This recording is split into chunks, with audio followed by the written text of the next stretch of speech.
네, 운영진 여러분 그리고 조수영 대표님 안녕하세요. 저희는 아티몬스터, 권대희, 김은아, 박예나, 백서연으로 이루어진 팀입니다. 저희가 서비스를 하고자 하는 그 내용은 바디버디라는 것인데요.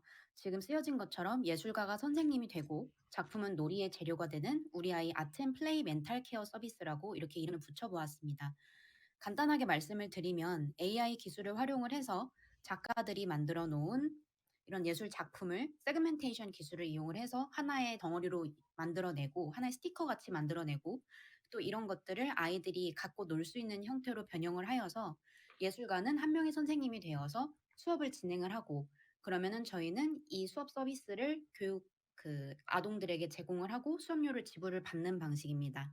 이때 예술가들은 임금을 지불을 받거나 예술 작품에 대한 저작권료를 받는다는 점에서 예술가들에게는 새로운 수익 창출 플랫폼으로 고객에게는 실시간 예술교육 플랫폼으로 이용이 될 예정입니다.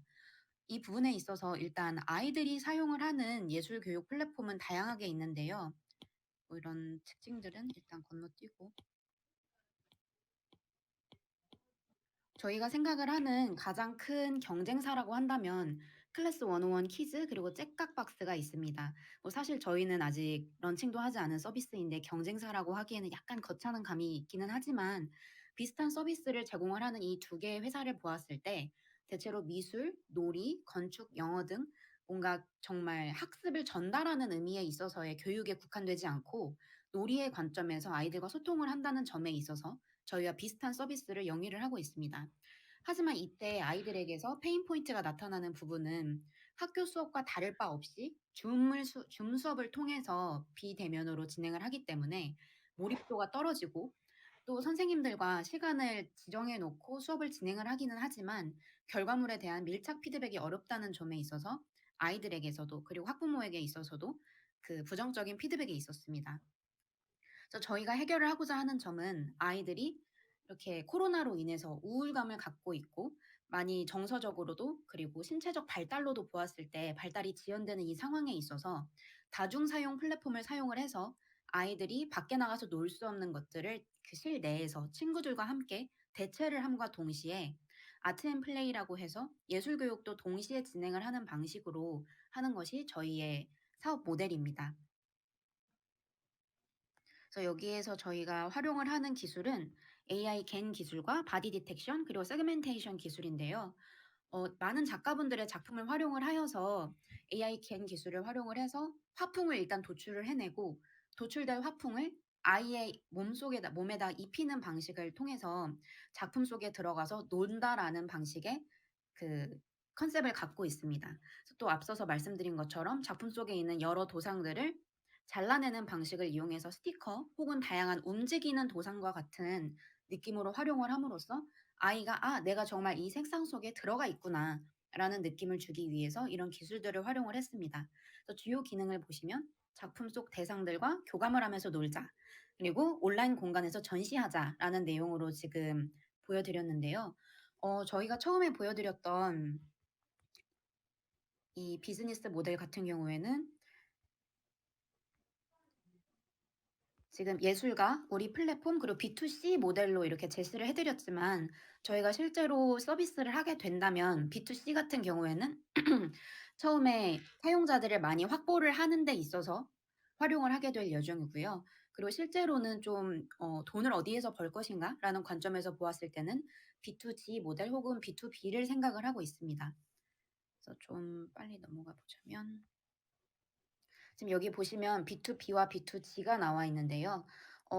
아이들도 이렇게 힘든 상황 속에서 나가서 놀지 못하는 그런 어려움을 겪고 있지만 또 한 군데 어려움을 겪고 있는 공간들이 있습니다. 바로 박물관과 미술관인데요. 이곳에서는 뭐 일단 많은 관객분들이 오시지 않는다는 것도 있지만 모든 박물관과 미술관 내에는 문화예술 교육사들을 비롯을 해서 많은 분들에게 예술 교육을 할 의무를 띠고 뭔가 그와 관련된 프로그램들을 많이 진행을 하고 있는데 이 부분들이 올 스톱이 되거나 혹은 비대면으로 진행이 되더라도 소수의 인원들에게만 키트를 발송하는 방식으로 진행이 되고 있기 때문에 연소성을 띠지 못한다는 문제점을 갖고 있습니다. 그래서 저희가 제공을 하게 되는 이런 AI 기술을 활용을 해서 다양한 작가분들의 화풍을 학습을 하고 이와 관련된 하나의 프로그램을 만든다는 측면에서 박물관과 미술관이 영위를 할 수 있는 또 하나의 상설 교육 프로그램을 제공하는 점에 있어서 저희는 또 다른 수익 창출 모델을 생각을 하고 있습니다. 그래서 지금까지 이렇게 간단하게 설명을 드려봤는데요.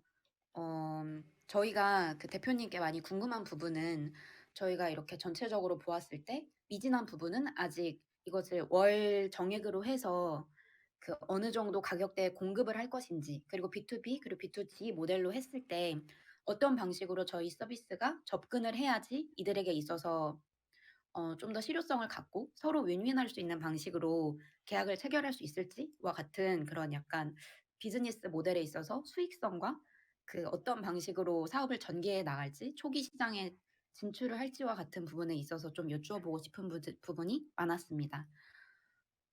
그래서 네. 전체적인 특징들은 이렇게 설명을 드려 보았고요. 그래서 저희가 이 서비스를 진행을 함에 있어서 되게 강점을 가진다라고 말할 수 있는 부분은 지금 발표를 하고 있는 저 권대희 같은 경우에는 미술을 전공을 하고 미술관에서 일을 하면서 전시연계 교육 프로그램을 만드는 전문가로 일을 해왔고요.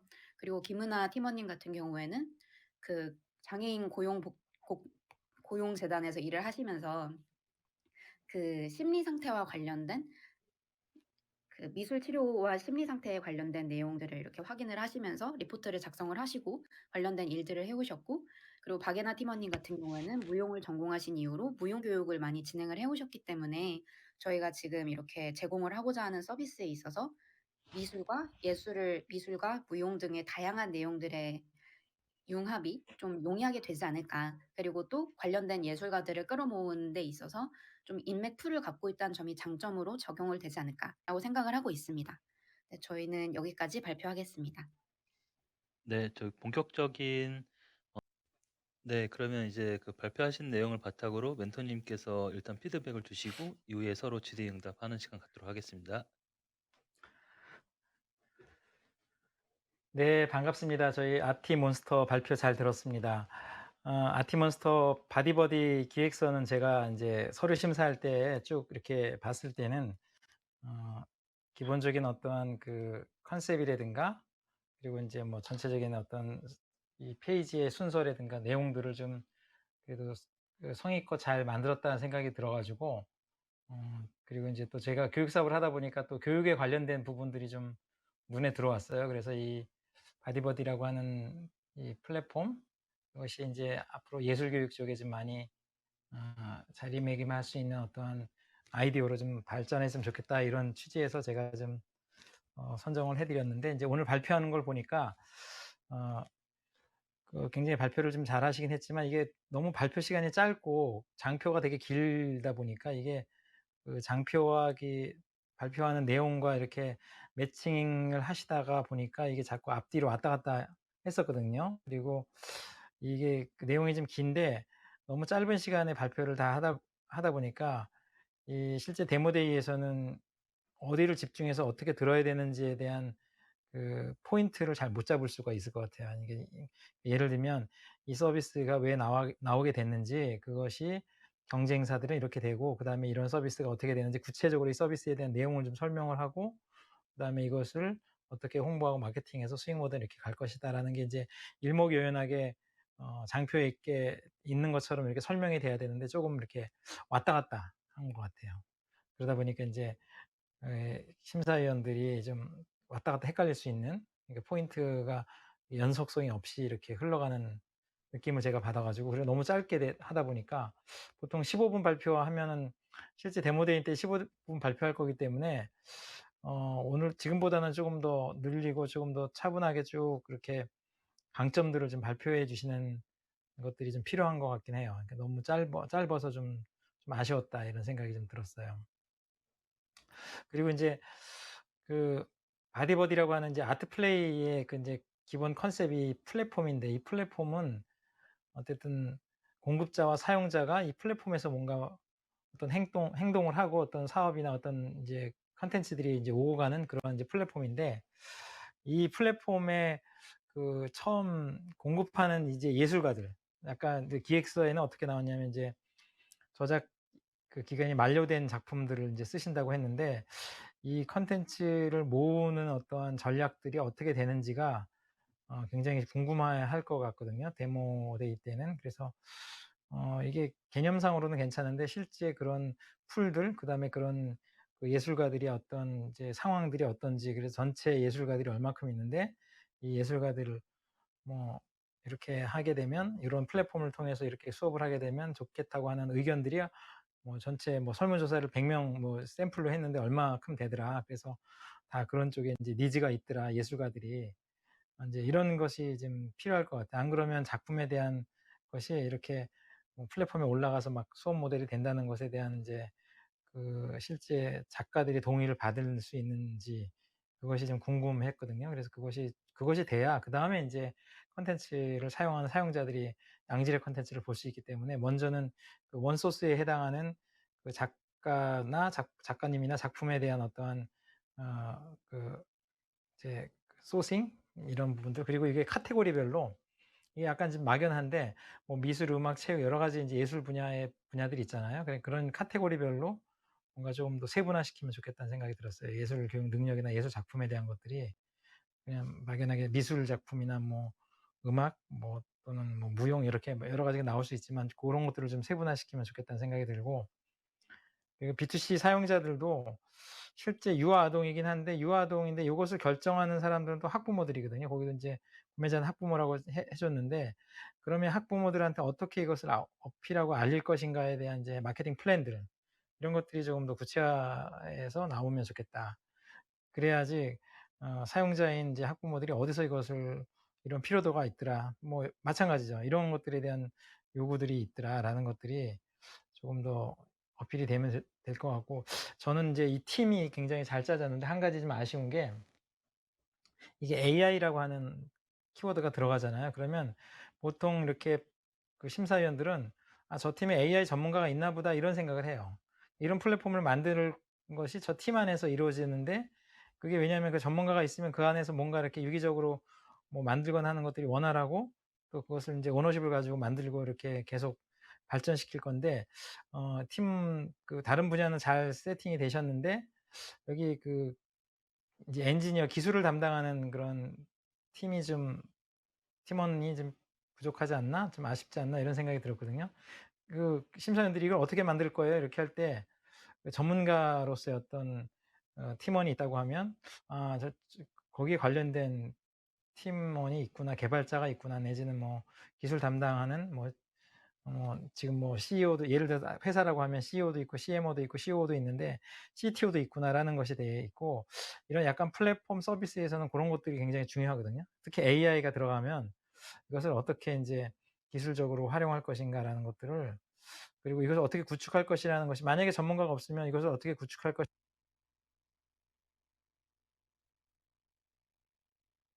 보여지지 않으면 쪼금 '막연하다.'라는 느낌을 또 가질 수가 있거든요. 그래서 발표하는 실제 데모 데이 때 이걸 좀 보강한다고 하면, 이 AI 부분이나 이 기술 부분 파트에 대해서는 어떻게 이것을 보완하고 우리가 적용할 건지에 대해서 조금 더 구체적으로 보여줄 필요가 있어요.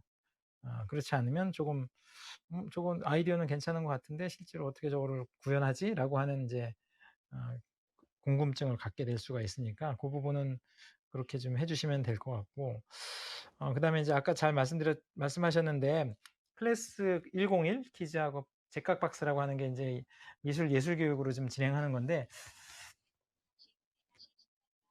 근데 이게 실제로 어 이제 다중 접속 플랫폼이라고 말씀하셨잖아요. 그래서 다중 접속은 지금은 이제 우리가 쓰고 있는 이 메타버스 플랫폼 같은 경우가 다중 접속으로 해서 어 아이들이 스스로 인제 뭔가 활동하면서 뭔가 아이들도 만나고 교육할 수 있는 그런 이제 플랫폼이긴 한데, 다중 접속 플랫폼이라고 하는 개념이 아까 그 플랫폼 상에서는 그 줌이 아니고 어떻게 그것을 다중 접속으로 보여줄 거냐. 그래서 이게 VR이나 AR 같은 어떤 실감형 콘텐츠들이 좀 들어가는지, 아니면 뭐 컴퓨터나 모바일인데 그냥 PC 뭐 게임이나 모바일 게임처럼 그냥 다중 접속해서 보는 건지, 그 다중 접속 플랫폼에 대한 조금 상세 설명이 좀 필요할 수도 있겠다. 라는 생각이 들었어요. 그리고 그렇게 하면 여기에다가 이제 덧붙이면, 이제 VR과 AR 같이 이렇게 이제 학교에서도 제가 인제 학교에 그 실감형 교육 플랫폼을 제공하고 서비스하고 콘텐츠 만들면, 선생님들 중에서 어떤 분이 많이 얘기하시냐면 "예술이나 미술 교육, 음악 교육 이런 거 없어요? VR 콘텐츠?" 이렇게 물어보거든요.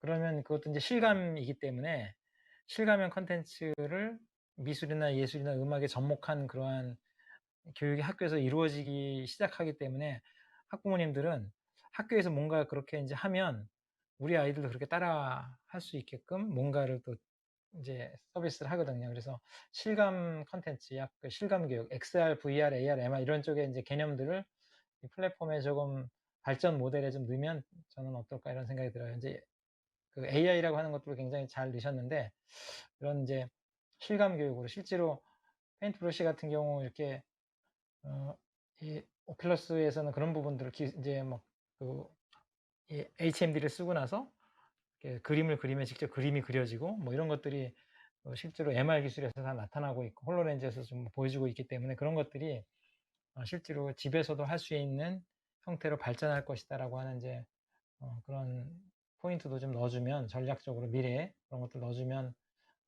그것이 이제 메타버스 공간이고 실감 교육이고 이런 것들이 가능하겠다 이런 생각이 좀 들었고요.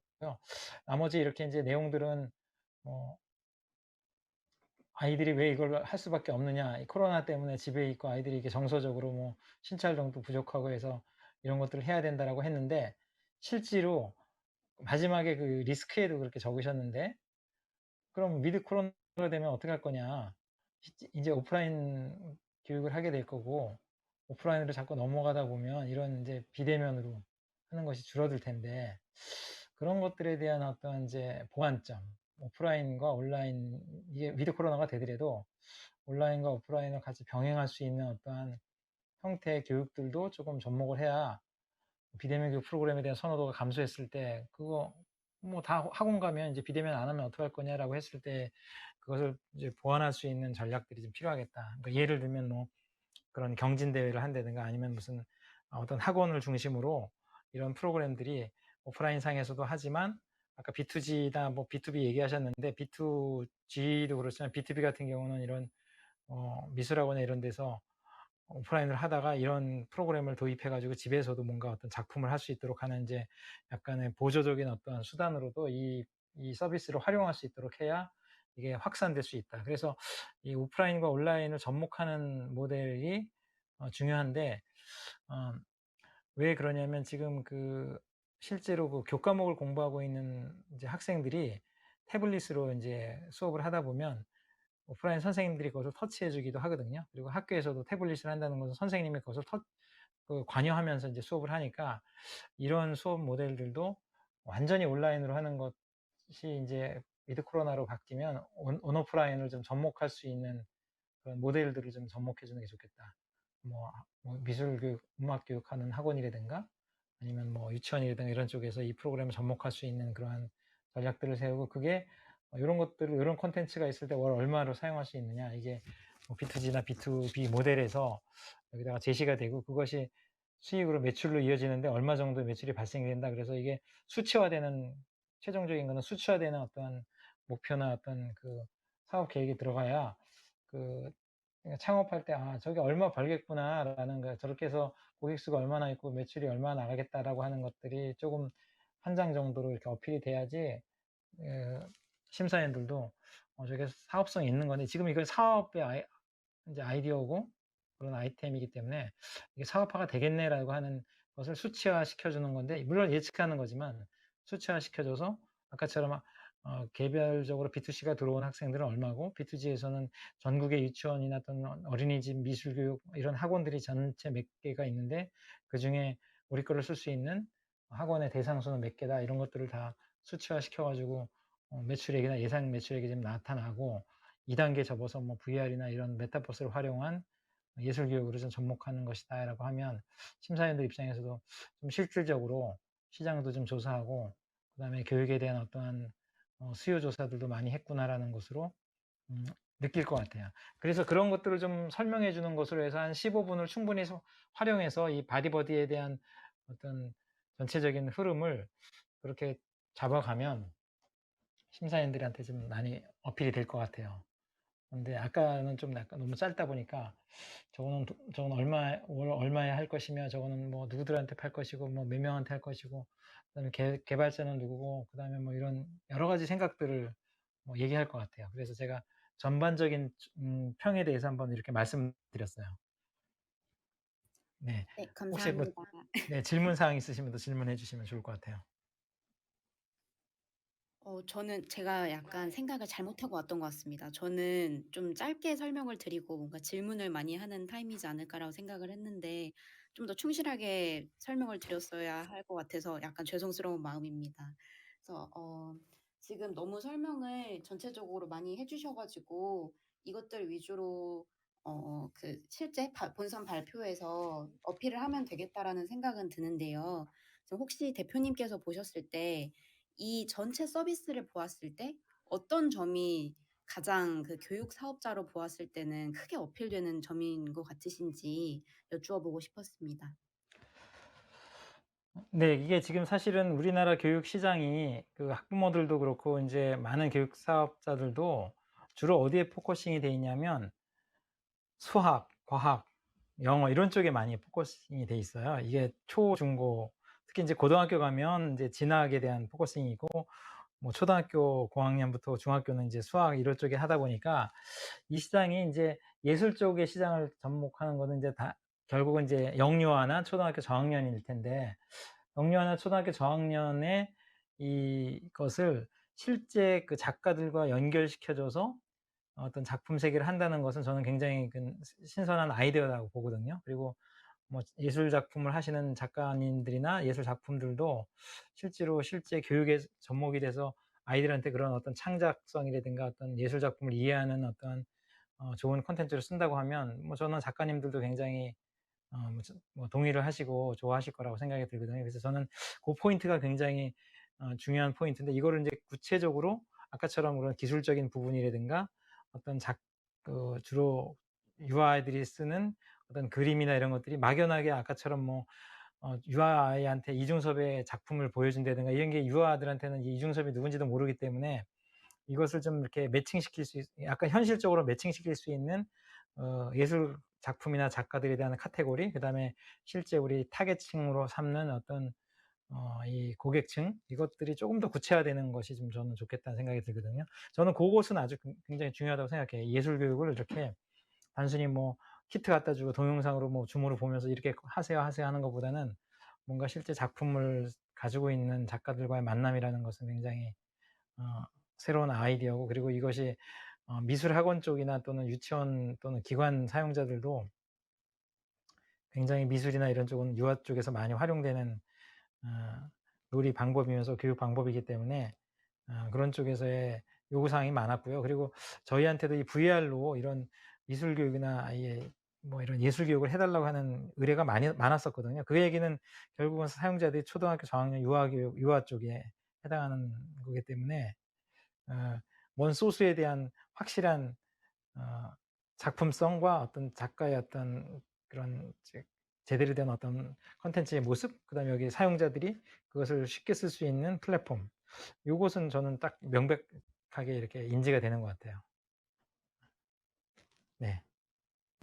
네, 감사합니다. 그리고 또 여쭈어 보고 싶은 점 중에 하나가 저는 저희 서비스에 아까 그 부분을 제대로 설명을 못 드린 것 같은데 또 다른 차별점 중에 하나가 아이들이 이 새로운 세상 속에서 작품을 만들고 나면 나중에 아이의 정서 상태 리포트를 작품을 통해서 바라보는 그런 리포트를 발행을 해 주고 이를 기반으로 실제로 정말 전문 상담이 필요한 아이라고 한다면은 따로 기재를 해 줌으로써 뭔가 음. 실제 기관과 연결을 해 주는 그런 방식에 있어서도 차별점을 갖는다는 생각을 하고 있거든요. 아, 그래서 네네네. 앞서서 좀 제대로 설명을 못 드린 것 같은데 그래서 여기에서 좀 그래서 이렇게 되면은 저희가 지금 이 기획안 안에서는 뭔가 교육 시장 안에 좀 포커싱을 하고 있는 것처럼 돼 있지만 뭔가 이렇게 정서 상태 리포트를 발행을 하면서 아예 멘탈 케어 쪽에서도 이렇게 실효성이 있다라는 내용을 말을 한다면은 심리 상담 시장 쪽에서도 약간 '활용을 할 수 있지 않을까?'라는 생각으로 요약문을 또 제출을 했었어요. 근데 이 부분이 자칫하면은 예술 교육도 하려 그러고 뭔가 멘탈 케어도 하겠다 그러고 '너무 많은 것들을 하려고 하는 게 아닌가? 너무 많은 것들이 엮여 있는 게 아닌가?'라는 생각이 들 수도 있겠다라는 생각을 저희가 하고 있었거든요. 그래서 이 부분에 대해서는 혹시 어떻게 생각하시는지 궁금했습니다. 그러니까 이렇게 보시면 될 것 같아요. 학교에서 인제 아이들이 그 적성 검사 같은 걸 하고 진로 검사를 하고 뭐 심리 검사를 하고 이렇게 뭐 MBTI를 하고 다 하잖아요. 학교에서 그런 예산들이 있어요. 근데 저도 인제 제 지인들이 뭐 미술 치료하시는 분도 있고 음악 치료하시는 분도 있는데 그것은 이제 심리 상담 센터나 이런 쪽에서 또 그런 치료 방법들을 많이 적용하고 있기 때문에 이게 사실은 학교 학생들하고 이렇게 그 어떤 그 심리 어떤 분석이나 이런 것들이 동떨어져 있는 게 아니라 학교 환경에서도 그런 게 이루어지고 있고, 그래서 상담 선생님들이 진로 상담 선생님들이 학교에 있고 심리 상담 선생님들이 있듯이 그런 게 학교 안에서 학교 바깥에서 다 시장이 있다고 저는 보거든요. 근데 이렇게 인제 미술 작품을 예전에 뭐 미술 치료라는 게 그런 거잖아요. 미술을 어떻게 그렸더니 그 미술을 보고 이 작품을 보고 '얘는 심리 상태가 어떤가.'라는 것이 미술 치료 전문가들이 이렇게 상담을 해 주잖아요, 얘가 그림을 그리면. 그런데 그런 것들의 연장선에서 보면 그것이 인제 작품을 이렇게 만들고 나서는 그게 상담이 뭐 AI가 어떤 그런 어떤 레포트를 주든지 아니면 뭐 실제 그것에 대한 어떤 데이터베이스를 쌓아 가지고 빅데이터를 활용해서 뭔가 데이터를 주든지 해서 그 미술 작품을 보고 해도 충분히 아이들의 심리 상태를 판단할 수 있는 어떤 충분한 데이터와 그것을 분석할 수 있는 툴이 있다고 하면 이것은 굉장히 좋은 교육 시장의 어떤 새로운 어떤 솔루션이라고 저는 볼 수 있거든요. 그래서 그 부분은 저는 아까 그게 인제 아까 설명이 잘 안 돼 있어 가지고 저도 뭐 기획서를 보는 거하고 이렇게 설명 듣는 거하고 느낌이 다르니까 뭐 당연히 심사위원들도 그냥 내가 이게 보면 무슨 내용인지 모를 수 있지만 그걸 명백하게 설명을 해 주면 그 부분도 이게 이런 작가, 미술 또 심리, 교육이랑 연관된 단어들이기 때문에 충분히 저는 어필을 할 수 있다라고 봅니다. 그래서 뭐 이게 뭐 '우리 이건 심리 시장 아니냐. 이건 교육 시장 아니냐.' 이렇게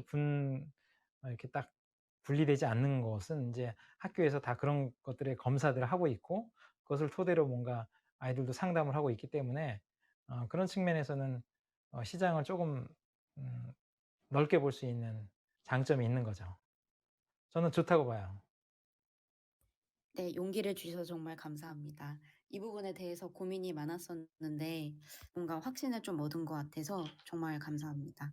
그리고 또 한 가지 고민을 하고 있는 것 중에 하나가, 그러니까 저희가 앞서 발표에서 뭔가 상세하게 다 말씀을 드리고 시작을 했어야 좀 더 원활했을 것 같은데, 저희가 초기 시장에 진출을 할 때 뭔가 유치원 등을 통해서 무료로 그 교육 서비스들을 배포를 한 후에 이에 관련돼서는 뭔가 그 맘카페 같은 곳들을 통해서 "아 이런 서비스가 있으니까 한번 아이와 함께 이용을 해 봐라." 하고 무료로 데모를 뿌려 가지고 최대한 많은 모수를 모은 다음에 이 고객들의 데이터를 기반으로 '아 우리가 이렇게 많은 고객들을 이미 확보를 하고 있으니 뭐 미술관이나 뭐 박물관 내에서 홍보 측면에서도 도움이 될 것이다. 전시 홍보에도 도움이 될 거고 또 작가들에게 있어서도 이런 교육 플랫폼이 있다 보니까 당신들의 작품이 이곳에 들어오게 입점을 하게 된다면 단순히 작품을 판매를 하거나 혹은 작품을 대여를 하는 것뿐만 아니라 이렇게 작품이 정말 하나의 인터넷 그 디지털 소스로서 활용이 됨으로써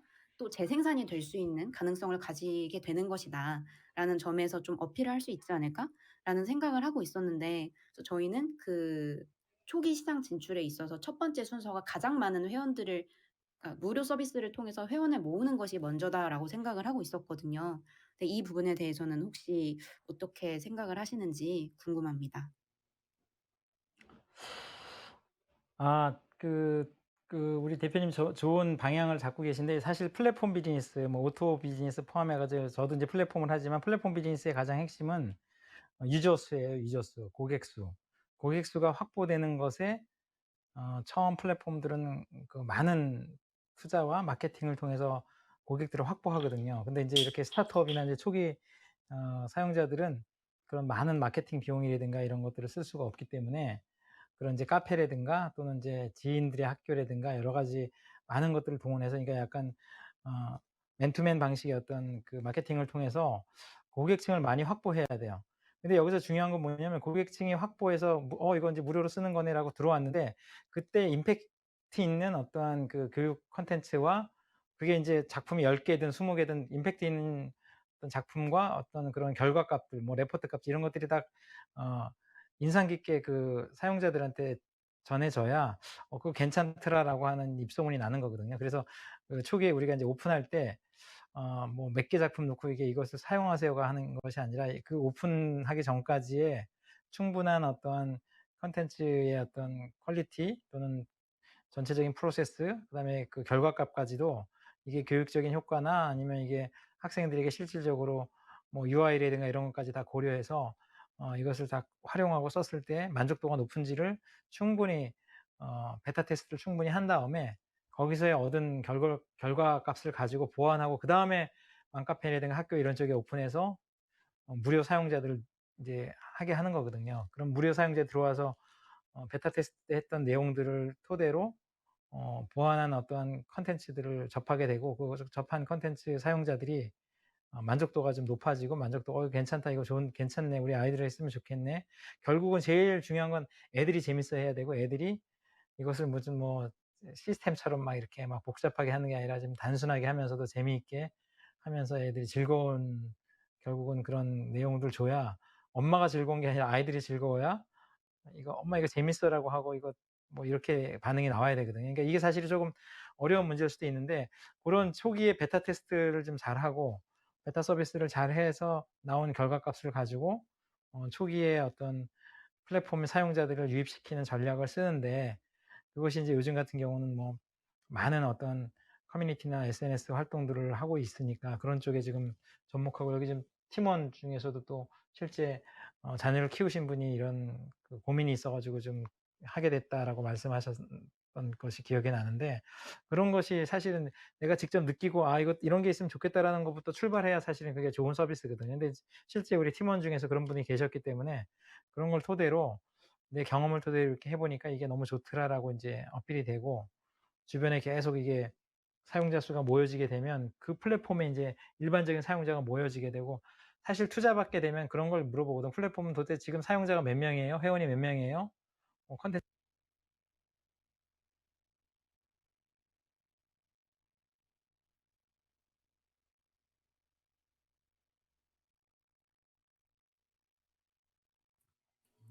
저 소리가 들리지 않습니다. 네. 마이크가 꺼지신 것 같아요.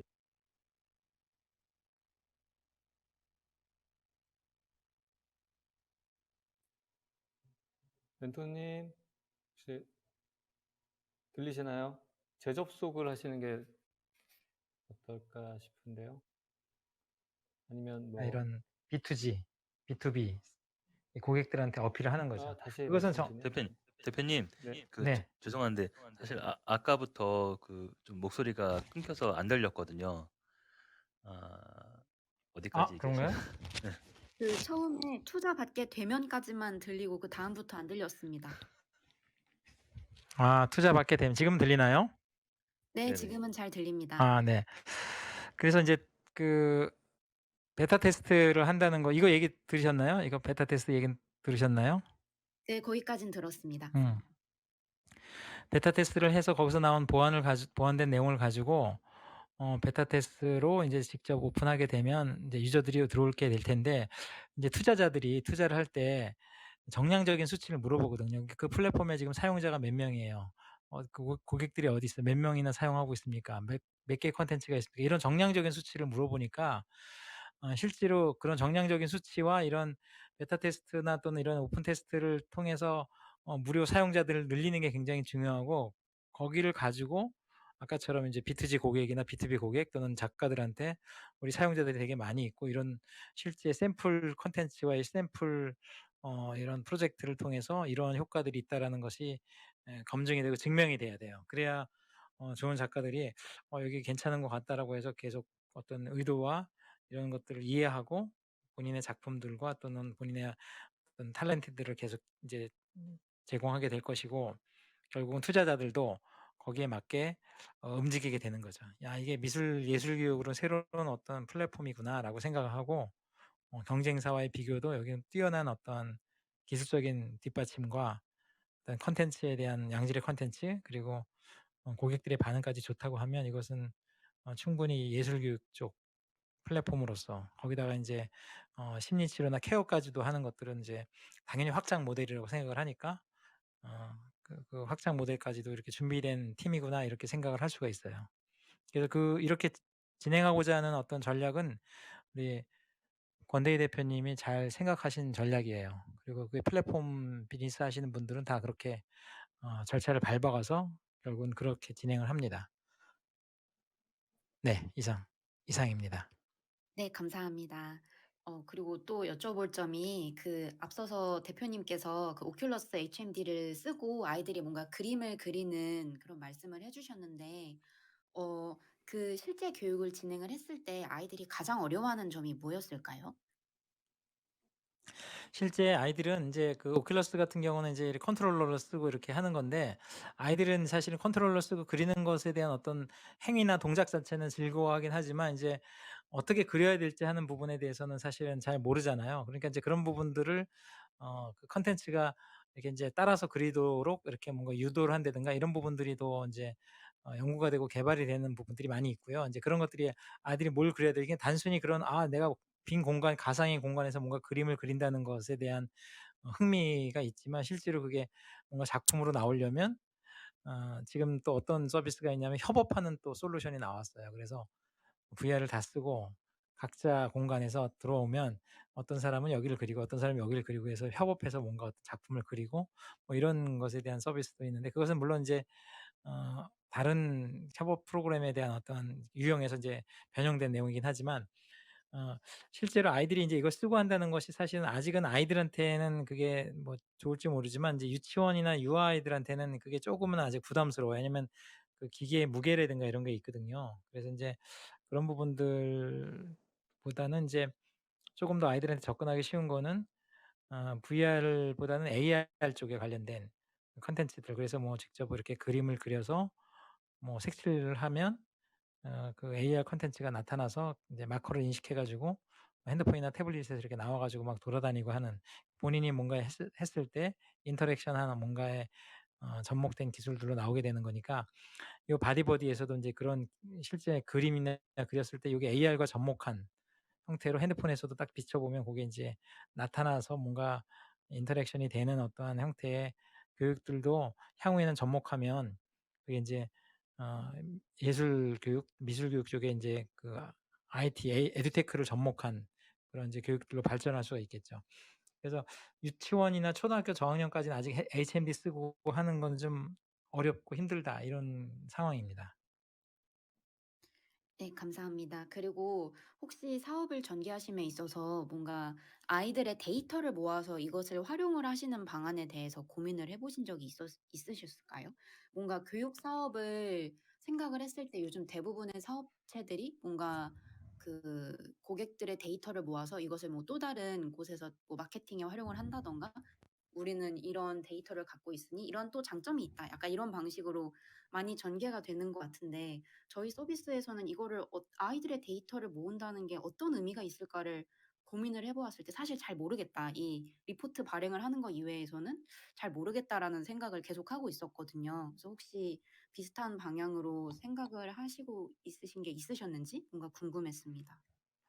실제 그 데이터를 이렇게 회원 데이터를 가지고 어떤 다른 서비스나 마케팅에 활용한다는 거는 약간 이제 교육 사업 쪽에서는 어 결국은 어떤 액션을 예를 들면 어떤 문제를 풀었을 때 그 문제가 틀렸다 맞았다 해서 이 문제를 몇 명이 맞췄다, 이런 정도의 인제 결과값에 대한 데이터를 가지고 활용을 해서 우리가 이것을 AI로 분석을 해서 뭐 제안해 준다, 좋은 문제를 제공해 준다, 이런 식의 인제 활용도고, 실제로 그 회원 가입을 하고 뭐 회원 이름을 쓰고 하는 것들은 뭐 14세 이하와 14세 이상과의 어떤 회원 구분이 다르고 14세 미만은 부모도 동의를 얻어야 되고, 실제 데이터를 얻을 때는 그 유아들이나 어린아이들이 데이터 얻는 거는 굉장히 까다롭거든요. 그래서 그것은 인제 어떤 뭐 주민등록번호 뭐 이름 이런 것이 중요한 게 아니라 이 뭐 몇 살이고 얘가 어떤 활동을 했고 그 미술 교육의 그 콘텐츠가 주로 몇 학년이나 몇 아이들이 이게 이것을 활용을 했고, 이런 인제 결과값들 데이터, 그 바디버디 안에서 이루어지고 있는 어떤 메뉴나 어떤 콘텐츠의 결과값을 가지고 분석을 해서, 그건 인제 AI가 분석을 하는 거예요. 분석을 해서 비슷한 유형의 친구들이 뭔가 그림을 그리거나 활동을 했을 때 그거에 대한 유사한 결과값으로 좀 평균적으로 이렇게 사용하고 있다, 쓰고 있다, 이런 정도로 안에서 활용을 해야 되는 상황이고요. 그 데이터를 가지고 다른 데서 활용하려면 결국은 이제 개인정보에 대한 문제가 있거든요.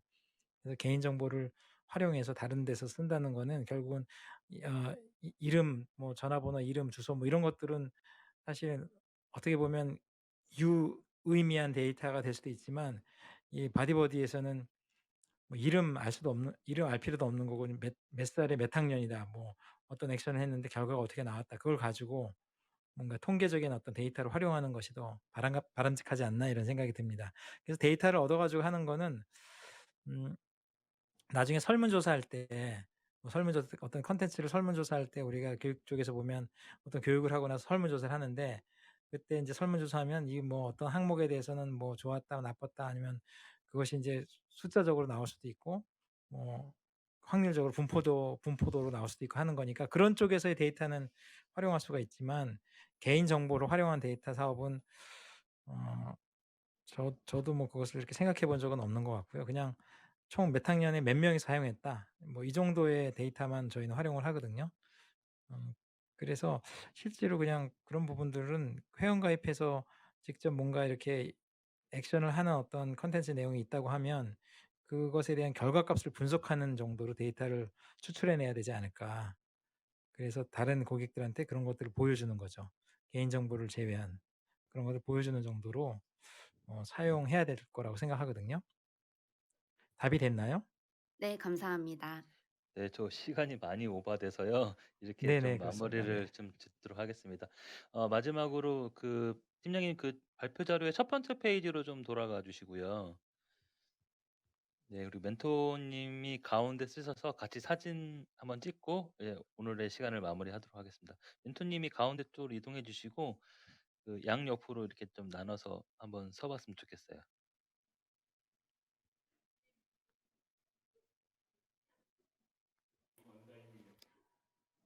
네, 보겠습니다. 지금 조수영 멘토님이 정면을 좀 봐주시면 좋을 것 같습니다. 뒤쪽으로 가셨다가 다시 보시면 정면 딱 보이시거든요. 네, 다시 네, 잘 쓰셨고요.